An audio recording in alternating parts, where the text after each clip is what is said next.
It all started on a crisp Saturday afternoon, the kind of day when the sun painted the park in gold and laughter of children carried through the air like music.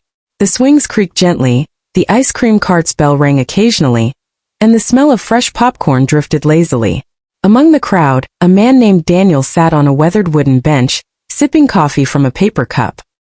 He wasn't here for the scenery. He was here for his 7-year-old son Max, who was playing with a toy truck near the sandbox. Daniel had learned to keep a close eye on him, not out of overprotectiveness, but because he knew what it felt like to be hurt when no one was watching.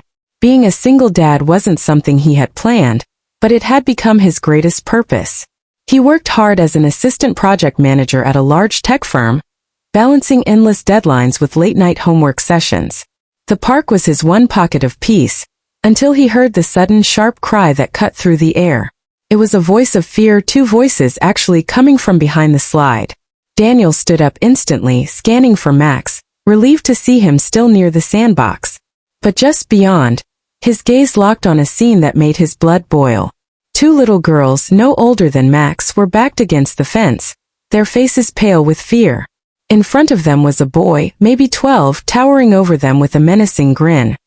He had one girl's backpack clutched in his hands, holding it high above her reach, while the other girl clung to her sister's hand, tears filling her eyes.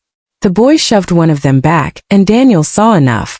Without thinking twice, he strode forward, his voice cutting like steel.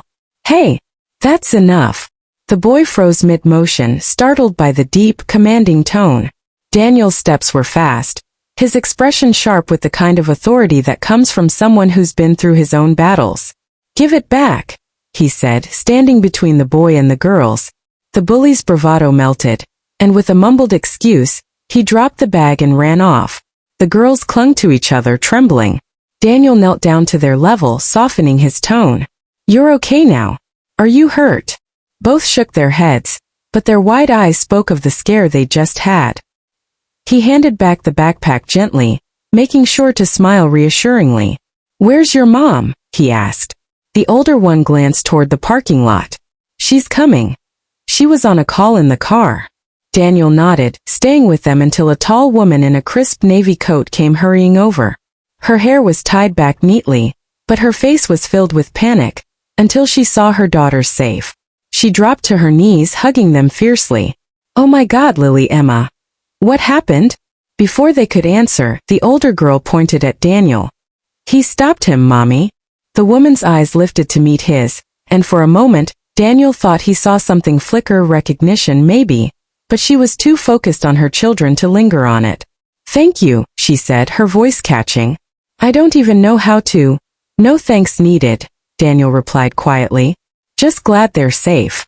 He gave Max a quick signal to gather his toys, and they headed home, unaware that the moment had just set something unexpected in motion. 2 days later, Daniel walked into the sleek glass building where he worked, juggling a coffee and his worn leather satchel. He had a presentation that afternoon for the company's new project line, and he was determined to make it perfect. His position depended on it. But when his manager called him into a meeting room before lunch, Daniel felt a knot in his stomach. "The CEO wants to see you," his manager said. That was unusual. Daniel had never spoken to her directly. In fact, she was more of a figurehead to him, known for her sharp business acumen and rare public appearances. But when he stepped into the CEO's office, the knot in his stomach turned to shock. Sitting at the massive oak desk was the same woman from the park, the mother of the twin girls. She stood as he entered, her expression soft yet deliberate. "Daniel," she began, "I didn't realize who you were that day. I'm Olivia Morgan." Her voice was both commanding and warm, the kind that made people listen. "You saved my daughters. I don't forget things like that." Daniel, still slightly stunned, managed a modest smile. Anyone would have done the same. She shook her head gently. "No, not everyone steps in. And from what I've heard about you from your team, you've been doing far more than your share of stepping up at work, too." Daniel wasn't sure where this was going, but then Olivia continued, "I'd like to move you into a higher role, senior project manager. It comes with better pay, more responsibility, and frankly more recognition for what you've been doing quietly all along." For a moment, Daniel felt a mix of gratitude and disbelief. The promotion would change everything, especially for Max. But what struck him even more was her sincerity. "Thank you," he said, his voice low but steady. "It means a lot." Olivia smiled. "My daughters asked me to make sure you're always around. I think they meant at the park. But I figured here works too." Over the following weeks, Daniel's life shifted in ways he hadn't expected. His new role meant longer hours, but also the chance to lead a project he cared deeply about. At the same time, he found himself crossing paths with Olivia more often, sometimes about work, sometimes about life.